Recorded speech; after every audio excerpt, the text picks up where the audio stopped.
Welcome to Crimestoppers. We do this once a month, and of course, we put it on our websites on 1037thefoxrocks.com and also 987kisscountry.com. And we are graced with Sheriff Pals today. Hello, Sheriff. Hello. Hello. Good to have you here. I know it feels good, too. In January. Does crime go down in North Iowa in the wintertime? It does slightly. January. Does it? It's maybe the types of crime go down, not necessarily the amount. Oh, the outdoor crimes go down. It's too cold. A little bit. We're still having trouble with crime. Yeah. Catalytic converter still a problem? I was going to bring that up. There's still a problem.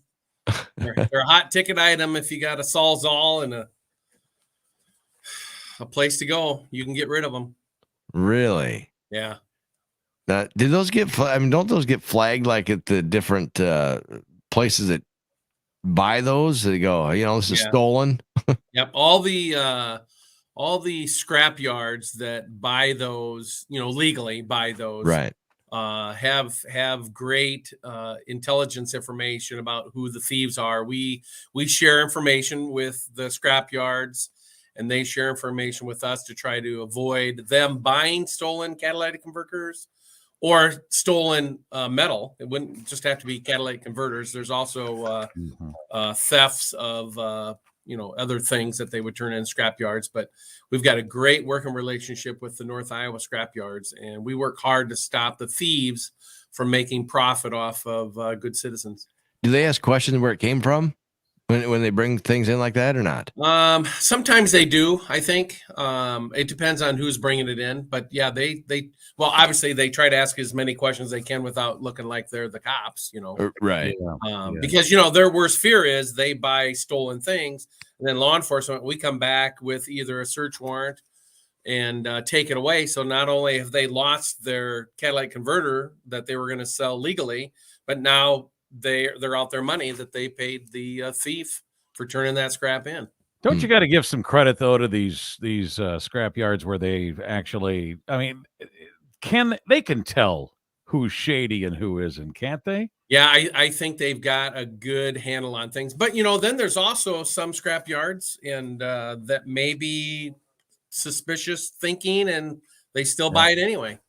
Yeah. And they are going out of town, right? I mean, like if any of them that are stolen around here, what do? They probably run down to like Waterloo or right. Maybe, well, yeah, we believe that they've got somebody that they're fencing them to, and they're meeting somewhere out of the North Iowa area, either at a rest stop or a gas station, and then just paying, getting cash for their catalytic converters, and then back to North Iowa to steal some more because they know the local scrap yards are going to be watching. Yeah. What about, I've always wanted to know, I don't think we've ever asked you this. How long does it take to take one off? Well, I've never personally cut one off, but I'm guessing it takes less than a minute. That quick? Oh yeah. Underneath there, get a nice battery operated Sawzall. It's only 2 cuts. And well, yeah, I can see that. So that's why. And if you're real good, you probably stole your blades for your Sawzall and your Sawzall. And so you're using a new blade every time you cut one off, so it goes quick. What else do you use a Sawzall for? Any metal? I mean, to cut any metal, wood. They make different blades for everything. I use them for like when you deconstruct things to remodel or, take out a door frame. You just cut the nails off and pull it right out. They're an amazing tool. And what's the penalty if you get caught? Well, it depends on the dollar amount of the value of what you steal. Okay. So anything under $500, which all the catalytic converters are over 500. They are? Jeez. Oh my gosh, yes. They're expensive. Some of them are $1,800 to $2,700. Wow. My word. Yeah. I had no idea. Yeah, they're very valuable. Well, now we know why it's a hot commodity thing. Right. Yeah. And, the thieves know which ones have more precious metals because they're not stealing them just for the catalytic converter, the metal part of it. They're after the precious metals that are inside that. That's what they're after. That's the valuable part of it. And this is still going on yet, you said. So, I Yes. mean, do you I Well, mean, is it like a few a week or yeah, or I would what? say a few a week in the North Iowa area. You know, that I think the main thing is when people are driving to and from, or even at hotels or businesses, most they've done it during broad daylight. Somebody just Yeah. ducks underneath the car and they're laying on their back, Hmm. they're sauna, and then off they go. It doesn't, like I said, it doesn't take long to do it. But if people see something suspicious, call 911. Let us Yeah. check it out. We'd rather go to a false, call than we would, have another victim. So, if you okay, so what happens when you get in the car? I mean, I mean, I'm playing dumb here because I don't know. Does your car start? Does it make a noise? I mean, Be how do you know? loud. It's just louder. It's like having no muffler, because the catalytic converter is before your muffler, so it makes it loud.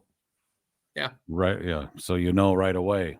you'll know right away as soon as you start it up. As soon as you start it up, it's going to be super loud. Wow. Yeah, And the replacement cost when you take it to your mechanic? anywhere from 1,500 to 3,000 Oh man. is normal. Wow. Older cars, they're cheaper ones. Some of the foreign cars, they're more expensive. Sheriff, can we just get cameras everywhere in this city? I mean, seriously. Well, I mean, I parking think lots and things like that. well, I think we could, because even like I've toured the Chicago Police Department several times through NIAC law enforcement group. We toured there, and they have a set of law enforcement officers just sit in a huge room, and they just watch live cameras around the city, watching for crime, or when a crime is reported, they zoom in on the cameras to try to catch the perpetrators. It's a valuable asset, public cameras. And Yeah. unfortunately, there's a cost to that, but North Iowa, we're not real big on that. The good thing is, a lot of people in North Iowa have home cameras, business cameras, Yeah. and we're always going to the neighborhoods and canvas to see who's got cameras to get evidence. Yeah. I'm just picturing the Chicago Police Department sit back in theater seats, get the couple big screens there with popcorn. Yeah. Zoom in on that one. What are they doing over there? Yeah, it's amazing. When we toured there, I toured there 2 years out of the 3 years NIAC went there. Every time we were there, we saw hand-to-hand drug sales every single time on cameras. Really? Every single time. Wow. Is it like it right out the wide open in the street, or is it the back alley, or what? Daylight, right? Daylight, broad daylight, right on the street corners. Really? Well, what time of the day though would you say is most common for these catalytic converter criminals? Nighttime for Nighttime, light converters. Yep. because less light, and of course they can. Easier to sneak around. Yeah, I even noticed over by where I live, they really lit up the parking lot now. Yeah. Which is awesome. There's no cars there.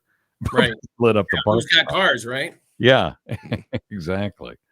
So, well, let's hope that 4 below high tomorrow is a Yes. have a deterrent. reprieve on those guys. It does make a difference. Crime does go down when it's severely cold, but Right. the thieves, those people, they're still out there, just in smaller numbers. Right. What else has been talked about? You guys just met here last week, I do believe, for your Crimestoppers meeting. We actually do it right here at 201 North Federal. What else was brought up? We also brought up, we're having some burglaries.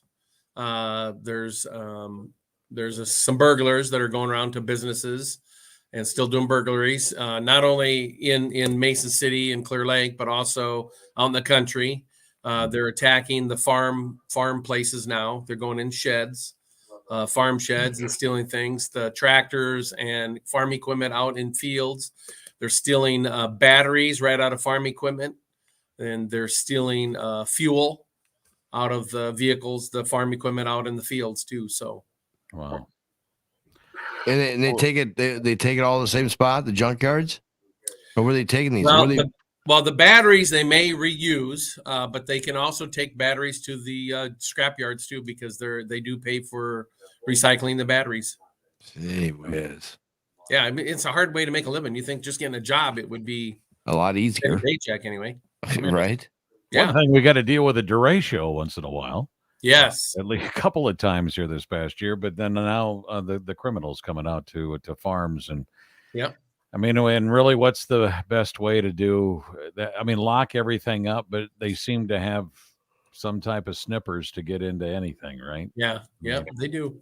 Well, they have all day to think about what they're going to do wrong. You know, the most people in North Iowa, well, throughout the country, are very trusting individuals. You know, who'd think you'd have to, you know, not leave your tractor out in the field when you're either done combining or disking or, you know, field cultivating or something, and you have to bring it back to your own place rather than drive back and forth. They just leave them out there because it's worked for 50 years. Mm-hmm. Well, and I was doing a thing one time, a cab cam that we did years ago, and I was with a farmer that right after somebody got in his truck and like stole his wallet because he was in the combine. But you know, you're a farmer, you leave your truck unlocked, and he saw a car driving in there, and he didn't know who it was, and you don't really, there's people stopping by, salesmen, things, but yeah, they got in, they saw him getting in his truck, and he's like, what, not like he turned a combine around and go 60 miles an hour after him. Yeah, it's sad. I mean, that's what it's come to. I think it's just we all just have to do a better job of watching out, stuff. I think I don't know how many times, Jay, I'm sure you can say this too. I don't know how many times I wish I had a badge and a taser.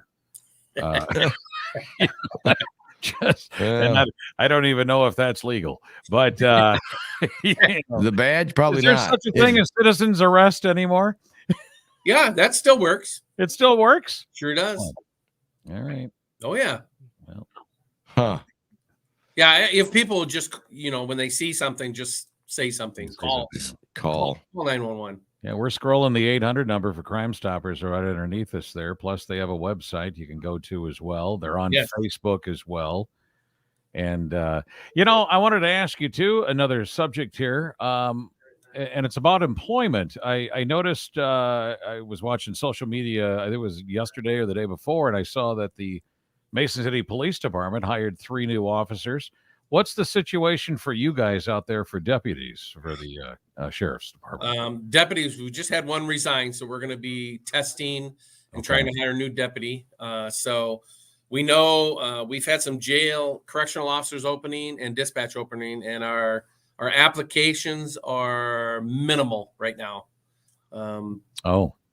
Just back 20 years when I became sheriff, we were getting 40 to 50 applicants. We're getting anywhere from 6 to 12.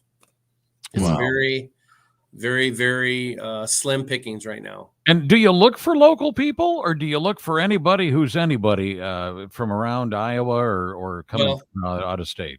We would look for anybody that can meet the qualifications. Yep. But I do know that if you find people from North Iowa, they tend to stay in North Iowa. They don't leave. Right. Sometimes the out-of-towners, they'll move here for 4 or 5 years and then say, "Oh, I want to go back home." And we understand that. Sure. But we do put a lot of money and time into our employees, getting them trained and certified in our jobs. And, it takes a lot of time to replace people. Does the Sarasota County Sheriff's Department have like a drug dog, or is that just a regional thing? Yeah, that's every department is their choice. We do not have a police dog right now. You don't? No. You could apply for that, Jay, maybe. What, being a police dog? I got a bad schnoz. I wouldn't be any help. Because I don't know if 2 DJs would actually classify. I don't know if we'd get through the certification, because there's got to be a huge psych eval, and I, one would think anyway. Yeah. we actually have all of our employees pass psych eval. Yeah. Okay. Yeah. Well, yep. I'm sure. Iowa requires it. So. Okay. Oh, they do? Wow. Oh yeah. Yep. Do you do that, or do you actually have a no, we that's hired for that? Yeah, we have one person certified to proctor the test, and then we have to send the test off to be scored. Okay. Yeah, by a psychologist or a psychiatrist, either one. We're pretty level-headed, Jay. I think we can do it. Yeah, I think so. Yeah. I bet you could pass. I could handle a desk job and have a couple of donuts. He said it. He said it. I didn't. He just crossed the line. He just crossed that line. That's right. Yeah. All right. Well, before we wrap things up here, Sheriff, anything else you would like to add to our Crime Stoppers video that we do here every month? We kind of rotate Sheriff Pals and our May City Police Chief Brinkley, and also the Clear Lake Police Department as well. Yes. Yeah. Well, the only thing I'd add is that Crime Stoppers is alive and well. Yep. We're looking to give out rewards for anybody that has a tip to get somebody arrested for a crime they've committed, or even we've given tips for warrants, people that have warrants. Yeah. I remember years ago too, they used to have like the neighborhood watch. Is that still a big thing, or? That went away about 20 years ago. There are some communities that still do that. We've tried to initiate that again once in a while, and unfortunately, just a lot of people just aren't interested in doing that, or they're too busy with their personal lives right now. Yeah. But Crime Stoppers and Neighborhood Watch would be similar. If you see something in your neighborhood and you call, that'd be that's pretty much what Neighborhood Watch is. Well, it's a good public service that we all should definitely pay more attention to. Yeah. And I mean, I don't know how many times I always want to be able to call in these cars that just squeal out and just go 80 miles an hour down, Highway 122 sometimes. Yeah. Can you put a tax strip out there? I mean, is that legal for me to do, or put up like a stop light? Not legal for you, no. Oh, okay. We can only do it when we are trying to stop somebody. So yeah. But if you go out there in the dark area, nobody's going to see you. Yeah. Nobody's watching. Yeah. You just have to leave before we get there. Speaking of that, go ahead. I was going to say real quick, car chases. I mean, seriously. I know. Why do they even think? Why does what goes on in a person's head that thinks that they can outrun the police? And well, it does happen. So they have a chance of getting away. But this time of year is kind of to our advantage because of the slippery roads and the snowbanks. So we just had 2 short chases last week. So really, we're still trying. And the weird thing is, and maybe it's not so weird. It's not coincidental, I believe, but both people that we had chases with this week, not the state patrol ones, but just the sheriff's office, both had been repeat offenders for high-speed chases with law enforcement. Huh. And there doesn't seem to be, in my personal opinion, very many consequences for a high-speed chase if you get pulled over. Yeah. Yeah, I mean, what do they have to lose? They don't have a driver's license anyway. That's not their car usually. Right. They're driving a friend's car, and the one instance they wrecked the car. Totaled it. Sure. What do they have to lose? Absolutely nothing. Yeah. No consequences. Yeah. But why not just go? Yeah, I got an expired license or whatever it is, and just go one charge instead of 12. I mean, it makes sense to me. Yeah, I don't know. Sense. Yeah. Talk about psych evals. There you go. I don't know about you, Harry, but I'm just too old to even think about trying to do something like that. I'm just like, cuff me and stuff me, and I get a warm bed and a meal. Yeah, exactly. I'm gonna go take a nap for a while. Yeah. Real quick here, getting back to the employment thing. What can people do if they know somebody that might be interested in applying? How do they do that? Just let them know that they can apply. All North Iowa law enforcement's hiring almost constantly. So if they're interested, they can go to all our, county or city websites. They can call the personnel departments, get a application. Most of our job openings now, just because we're continually hiring, the job opening, we're always taking applications, and tell them to apply. And we're looking for some good people that want a career, not a job.